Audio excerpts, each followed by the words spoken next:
爸爸搬過嚟應該係1968年。72年，貪呢度嗰陣時平啲租咯。當時嘅環境開到鋪都其實係每個人嘅心願啊。係呢2年呢啲樓梯先冇做啫嘛。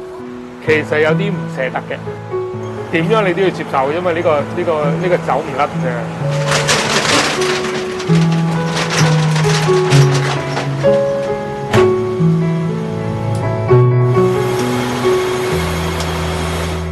我中意錶，即係我中意睇住隻錶喐嗰個感覺。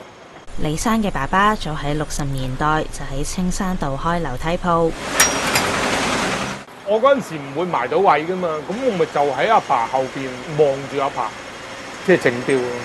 喺呢個只有幾十尺嘅地方，湊大佢哋4兄弟姊妹，就連食飯都喺鋪頭入面。咁媽咪就其實喺夾萬後邊揾一個電爐，咁就係煮嘢食噶。咁我哋嗰2餐就係咁樣搞。開飯就喺嗰2尺乘2尺嘅夾萬面就當台就食飯。我諗資金上面咁，你只可以喺一啲咁細嘅地方開始做起啦。唔係冇雄心萬丈嘅，而係咁你即係捱下又做咗嘅。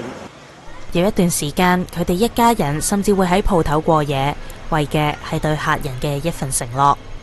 訂啲床翻嚟，自己鋸短咗隻腳啊！上邊啲格局又自己改啊！因為上邊咧係我哋擺貨，下邊就係瞓。唔係驚偷咗自己啲嘢，最主要係驚啲客擺低嗰啲嘢你唔見咗。會整幾耐到啦，或者等我翻由喺樓梯底睇住爸爸做嘢，到入到工業學院學整錶，李生自細嘅生活就同鐘錶密不可分。直到爸爸喺95年過身，佢正式接手呢一間樓梯鋪。有啲客咪就係由我老豆嘅年代幫襯到我之後帶埋個孫嚟咯。咁呢啲客會真係幾多年街坊。20年嚟，佢日復日咁繼承住爸爸嘅工作，亦都見證住青山道嘅轉變。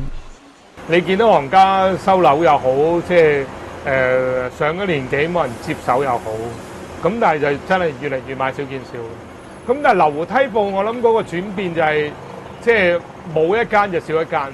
其實有啲唔捨得嘅，因為好似即係眨下眼呢度又起一層樓，嗰度又冇咗間鋪。咁但係又承認，即係社會一定要咁變嘅。望住一棟棟舊樓被收購，李生冇諗過，原來咁快就會輪到自己。咁我嘅心諗就係，除非政府或者市區重建局嚟收啦，咁咪1月中的啦，即係3個月之後嗰封信就嚟啦，幾複雜㗎。不過冇可能收唔成功㗎。我諗又冇得嬲嘅，點樣你都要接受，因為呢個走唔甩嘅。樓梯嘅牆上面，爸爸當年親手寫嘅「永恆鐘錶」4個字仍然隱約可見。李生相信爸爸希望鋪頭繼續經營落去。而家都係積極去揾緊其他鋪咯。咁但係附近啲地產都話俾我聽，你啲咁細嘅位咧，其實唔好話叫買少見少，係絕無僅有。隨住長沙灣重建，永恆鐘錶能唔能夠永恆呢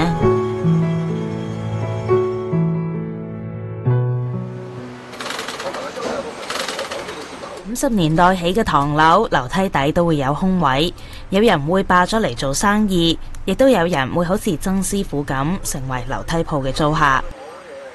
做到唔做到，或者加租貴嗰度咪唔做。做裁縫嘅曾師傅同唔少老香港一樣，喺60年代偷渡落香港，喺裁縫店學師，到喺樓梯下自立門戶。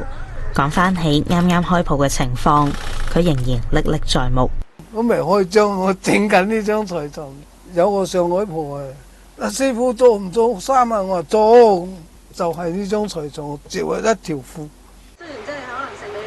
鋪頭入面每事每物都定格咗喺70年代，衣車、向木匠訂做嘅燙衫板，仲有呢一本單簿，上面印住嘅仍然係7個數字嘅固網電話。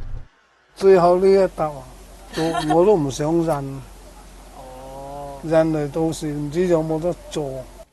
3個仔女都已經出晒身，就連個孫都讀緊大學，但係佢仍然堅持每朝9點返嚟開鋪，風雨不改。好多年前已經叫我退休，不過我諗住喺屋企冇乜做，退休係冇用噶嘛。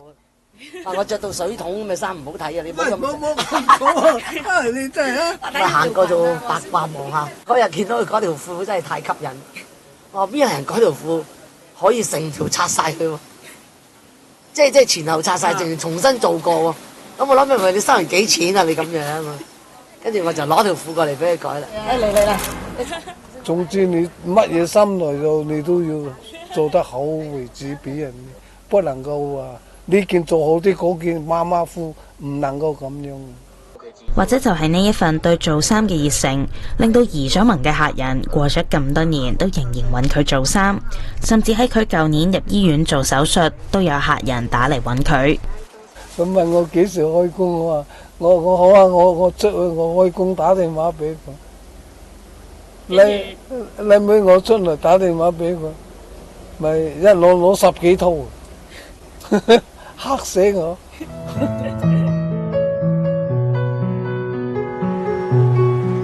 喺樓梯之下，好多老一輩嘅香港人就係咁樣，靠自己一對手撐起佢哋嘅家。但隨住一個又一個舊區重建，樓梯鋪喺歲月之下被淹沒。衫唔啱着可以改到啱，錶壞咗可以整返好，但係樓梯鋪嘅文化消失咗，又有冇可能再重建呢？